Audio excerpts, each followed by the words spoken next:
আর কোন যুগে কোন মূর্তি পূজা সাধে সিদ্ধি কোনোবা আকার বর্ণ কোন পূজা বিধি হে রাম কোন নাম জপিবে কহিও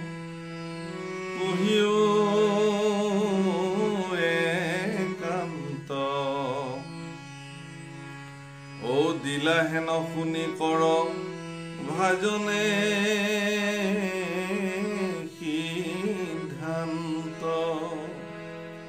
মহাৰাজ নিমিয়ে বিশেষ প্ৰশ্ন এটি কৰিছে যে কোন যুগত কোনটো মূৰ্তিক পূজা কৰা হ'ব, সেই পূজা সাধিলে কি ধৰণৰ সিদ্ধি লাভ হ'ব, কোনোবা আকাৰ বা বৰ্ণ কোন ইত্যাদি কি এই সম্পৰ্কে তেওঁ সুধিছে। আৰু এই কথাৰ প্ৰশ্নৰ উত্তৰ প্ৰদান কৰিলে কৰভাজন নামৰ সিদ্ধগৰাকী। হে ৰাম সত্য ত্ৰেতা দাপৰ লিত দেৱ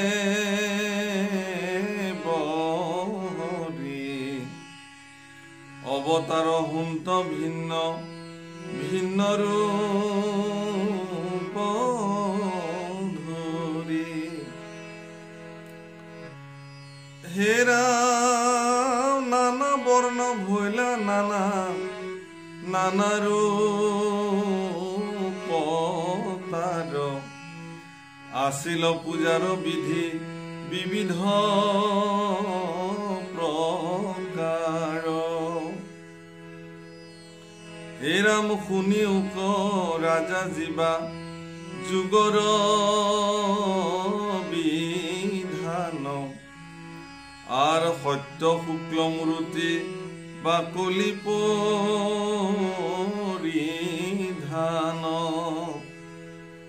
হে ৰাম মাথে জতা সাৰি ভুজ অজিন উত্তৰি ও অক্ষমালা দণ্ড কমণ্ডলোৱা সাধুৰী আৰ মহাব্ৰহ্মচাৰী বেশ আতীয়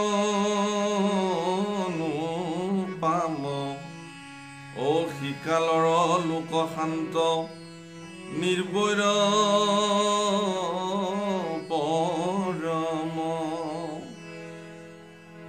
সত্যযুগৰ মূৰ্তি সম্পৰ্কে কৈছে। সত্যযুগত শুক্ল বৰ্ণ মূৰ্তি পাকলি পৰিধান কৰি মাথাত জোতা চাৰি ভুজ আৰু উত্তৰি পৰিধান কৰি মহাব্ৰহ্মচাৰী বেশত অতি অনুপম ৰূপত ভগৱন্ত পুৰুষ আছিলে। আৰ সততে পূজা কৰে মনে ধৰি ধ্যান ও জীৱা নাম জপে তাৰ শুনিও প্ৰমাণ। সততে তেওঁলোকে ধ্যান কৰে। গতিকে সত্য যুগত কেৱল ধ্যান। কি নাম লয় তাকো কৈছে। আর হংস পরমাত্মা ধর্ম অব্যক্ত ঈশ্বর সম্পূর্ণ বৈকুণ্ঠ আর নাম যোগেশ্বর আর অনন্ত পুরুষ এই দশগুটি নাম আর সত্যতম হন্ত লোকে জপে বিশ্রাম।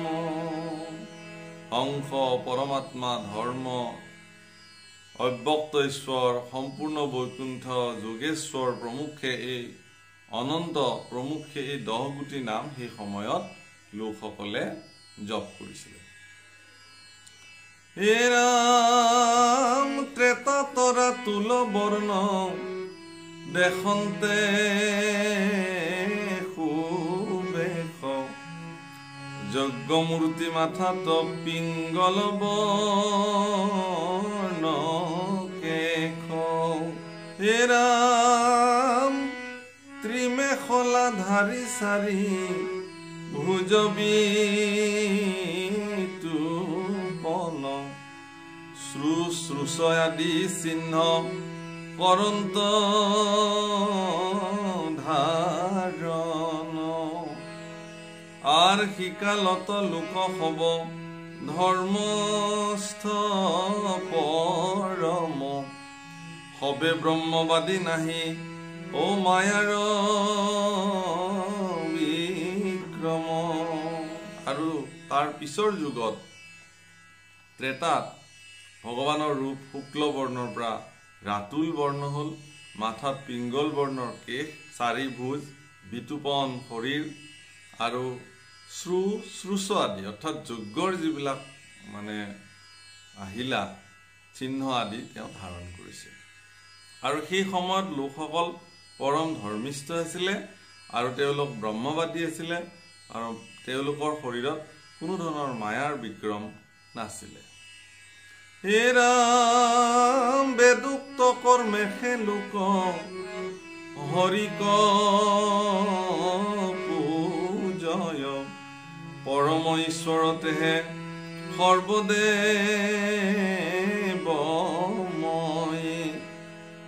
আৰ যেন যেন নামে ঈশ্বৰক স্তুতি কৰে শুনিও কনৰপতি কহুনি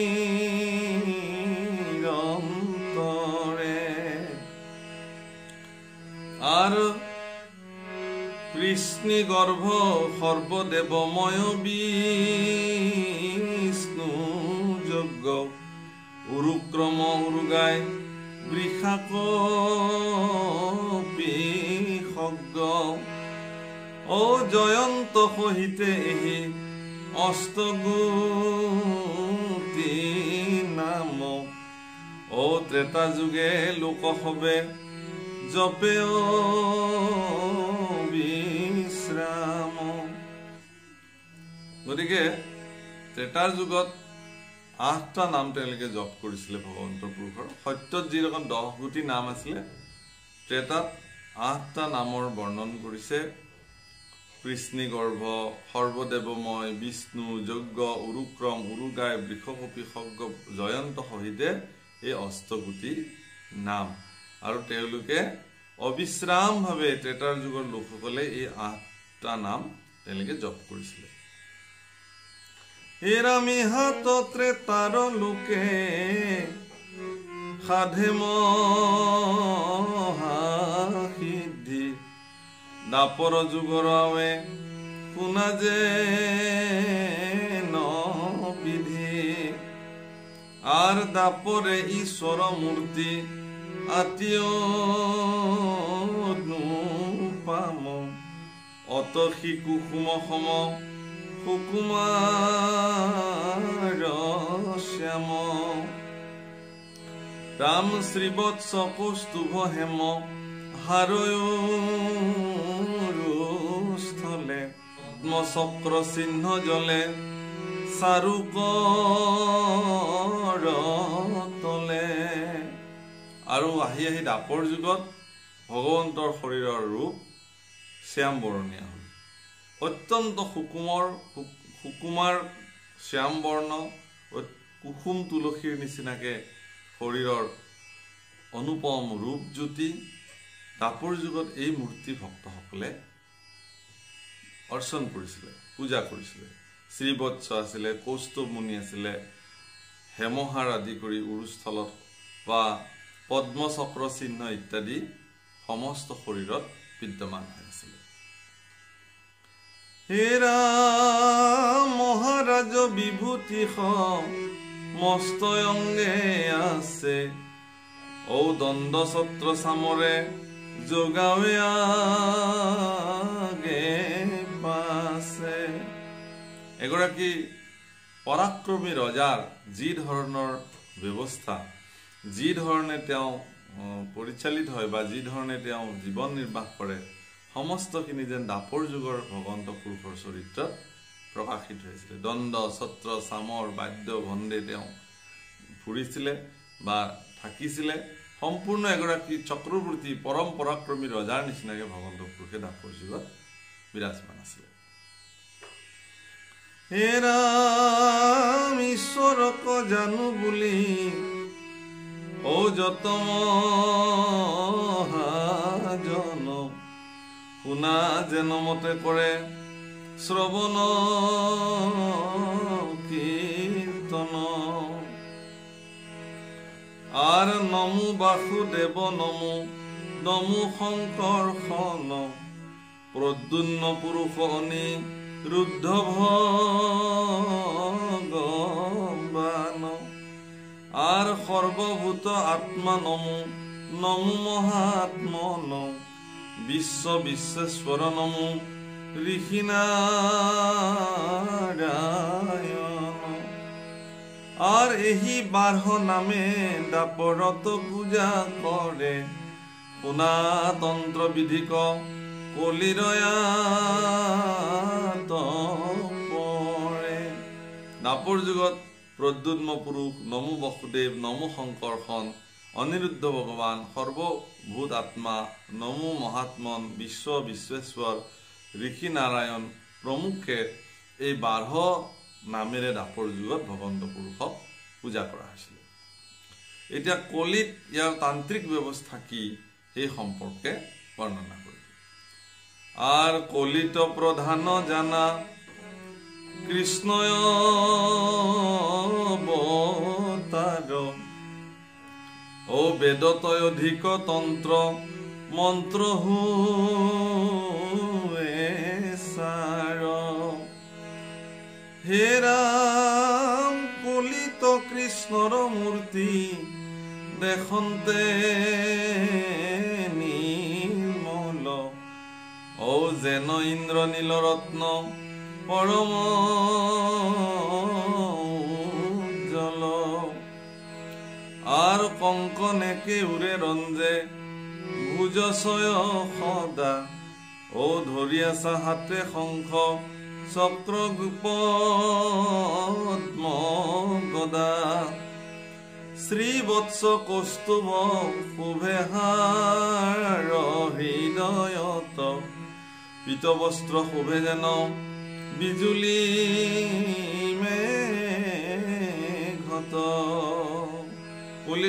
কলিযুগত কৃষ্ণ অৱতাৰটোকে কলিযুগত পূজ্য হিচাপে মান্য হ'ব আৰু অত্যন্ত মধুৰ মূৰ্তি তেওঁ শংখ চক্ৰ গদা পদ্ম ধৰিব শ্ৰীবৎস কৌস্তুভ হৃদয়ত প্ৰকাশ পাব পীতবস্ত্ৰে পিন্ধিব যেন বিজুলি মেঘত যেন বিজুলিহে প্ৰকাশিত হৈছে এক উজ্জ্বল ৰূপেৰে কৰ্ণত কুণ্ডল প্ৰকাশ কৰিব মকৰ কুণ্ডল তাৰ ৰশ্মি আদি সমস্ত গগনমণ্ডল প্ৰকাশিত হৈ উঠিব এনে সুন্দৰ মনোৰম মূৰ্তিত কলিৰ যুগত ভগৱন্ত পুৰুষক মানুহে স্মৰণ কৰিব। আৰ সুনন্দ কুমুদ নন্দ পাৰিষদ ছয় দণ্ড ছত্ৰ চামৰে চৌপাশে আৰাধয় আৰ হেন দিব্য মূৰ্তি পৰম জ্ঞানী গণে সদায় অৰ্চন্ত গুণ নামৰ কীৰ্তন। আৰু এই দিব্য মূৰ্তি ভগৱন্ত পুৰুষৰ দিব্য মূৰ্তি কলিকালত তেওঁৰ গুণ নামেৰে কীৰ্তনৰ জৰিয়তে ভগৱন্ত পুৰুষক অৰ্চনা কৰিব। হে ৰাম নামে হে পৰম ধৰ্ম জানিবা কলিত কলিৰ স্তুতি কহো শুনায়ে কচিত। গতিকে তন্ত্ৰ মন্ত্ৰৰ ব্যৱস্থা কলিৰ যুগত ক'লে যে ইয়াত কেৱল নামেই কলিত একমাত্ৰ ঈশ্বৰ সাধনৰ ব্যৱস্থা। নামৰ শ্ৰৱণ কীৰ্তনে কলিৰ যুগত কৃষ্ণ পূজনৰ একমাত্ৰ ব্যৱস্থা। কি ধৰণে নাম মাতে সেই সম্পৰ্কেও কৃষ্ণক পূজা কৰাৰ মন্ত্ৰ ইয়াত প্ৰদান কৰিছে। আৰ হে মহাপুৰুষ হে প্ৰণত পালক সদা বন্ধু তোমাৰ হে পদ পংকজক। হে ৰাম সদায় চিন্তিবে যোগ্য এহি হে চৰণ ভকতৰ কৰে হে বাঞ্ছিত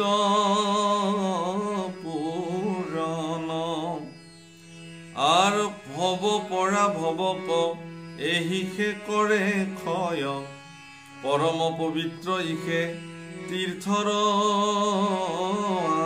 আলয় এৰা মহা সুখময় ইটো চৰণ দুখানি ব্ৰহ্মা হৰে আকে শেষে অন্তত জানি এই বুলি কৃষ্ণৰ চৰণ তেওঁলোকে কলিৰ যুগত মানুহে চিন্তা কৰিব ব্ৰহ্মা হৰেও এই চৰণ যুগলৰ মাহাত্ম্য বা তত্ত্ব উপলব্ধি কৰি ভগৱান কৃষ্ণক যি ধৰণে স্মৰণ কৰি থাকে পূজা কৰি থাকে সেৱা কৰি থাকে কলিৰ লোকেও ভগৱান কৃষ্ণৰ সেই অভয় চৰণক এই ধৰণে সৰ্বদা মান্যতা কৰিব হে ৰাম ভৃত্য মাত্ৰ কৰে যত পীড়াক গুচাৱে সংসাৰ সাগৰ তৰি ইহে মহানাৱে আর হে কৃষ্ণ বন্ধু হেরা শরণ তোমার শ্রী রামচন্দ্র রূপ ধরি অবতার আর পিতৃরয়া দেখে সারি রাজ্য অভিলাষ আর পত্নী সীতা হইতে কপিলা বনবাস আর আনর দুষ্টর্য যিটো দেৱৰ বাঞ্ছনি হেন ৰাজ্য লক্ষ্মীক তেজিলাৰো ঘুমনি আৰ সুবৰ্ণৰ মৃগ দেখি ভাৰ্যাৰ বচনে গৈলা মায়া হৰিণক সেদিনা ৰায়নে হে প্ৰভু তুমি ৰামচন্দ্ৰ ৰূপে অৱতাৰ ধাৰণ কৰিছিলা তেতাৰ যুগত আৰু পিতৃৰ আজ্ঞা পালন কৰি ৰাজ্য অভিলাষ সকলো পৰিত্যাগ কৰি তুমি পত্নী সীতা সহিতে তুমি বনবাস কপিলা যিটো দেৱতা সকলোৰো বাঞ্ছনি এনেহেন অযোধ্যাৰ ৰাজপাট এৰি তুমি মানে বনত গৈ তুমি জীৱন যাপন কৰিলা সুবৰ্ণৰ মায়া হৰিণ দেখি তুমি খেদি গলা নিজৰ ভাৰ্যাৰ বচনত আর হেনে হে ভকত প্রিয় প্রভু পূর্ণ কাম তোমার চরণে সদা থাকুক প্রণাম হে রাম যতই অনুরূপে রূপ নাময় অনুসৰি আৰাধন্ত মহন্ত সকলে মহাহৰি আর প্রবন্ধে সাধে সিদ্ধি যিজন নিপুণ শুনিও কলিত আছে যত মহাগুণ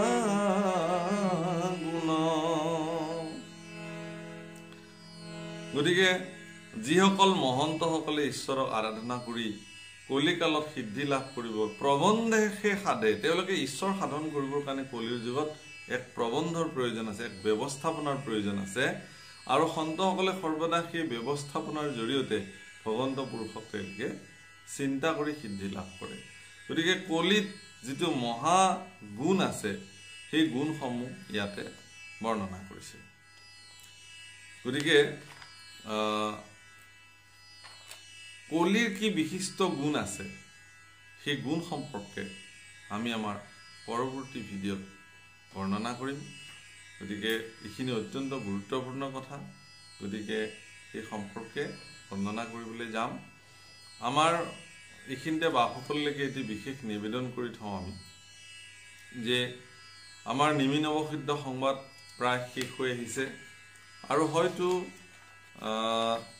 দুটা ভিডিঅ'ৰ পিছতেই আমাৰ এটা বা দুটা ভিডিঅ'ৰ পিছতে আমাৰ নিমি নৱসিদ্ধ সংবাদৰ সমাপ্তি ঘটিব গতিকে ইয়াৰ পিছত আপোনালোকে কি অধ্যায় শুনিব খুজে আপোনালোকে মত আগবঢ়াবচোন আমিতো ভাবিছো যে একাদশ স্কন্ধ আমি ধাৰাবাহিকভাৱে লৈ যাম কাৰণ ইয়াৰ পিছতেই কৃষ্ণ উদ্ধৱ সংবাদ আদি অধ্যায় আহিব গতিকে কৃষ্ণৰ বৈকুণ্ঠ পুৰাণ প্ৰমুখ্য অত্যন্ত তাত্ত্বিক অধ্যায়সমূহ আছে ইয়াৰ উপৰিও যদি আপোনালোকে কয় যে অমুক অধ্যায়ৰ পৰা আৰম্ভ কৰক তেলে আমি বিবেচনা কৰিম আপোনালোকৰ ৰুচি অনুসাৰে আপোনালোকক কৃষ্ণ কথা শুনাবৰ কাৰণে যত্ন কৰিম গতিকে আপোনালোকে মন্তব্য আগবঢ়াব প্ৰত্যেকজনৰে মন্তব্য হয়তো উত্তৰ দিব নোৱাৰিবও পাৰো তাৰ কাৰণে আপোনালোকে মনত দুখ নকৰিব বা আক্ষেপ নকৰিব সময়ৰ প্ৰতি লক্ষ্য ৰাখি সকলোৰে মন্তব্য মই কিন্তু পঢ়ো সকলোবোৰ মন্তব্য মই চাওঁ বিভিন্নজনে বিভিন্ন আৰু ভিডিঅ' কৰাৰ কথা কৈছে তেখেতলোকৰো সেই অনুৰোধসমূহ মই ৰক্ষা কৰিবৰ কাৰণে যত্ন কৰিম বা সেই বিষয়সমূহ লৈ আহিম সকলোৰে প্ৰতি সেৱা জনাই আজিলৈ ইমানতে সামৰিছোঁ কৃষ্ণ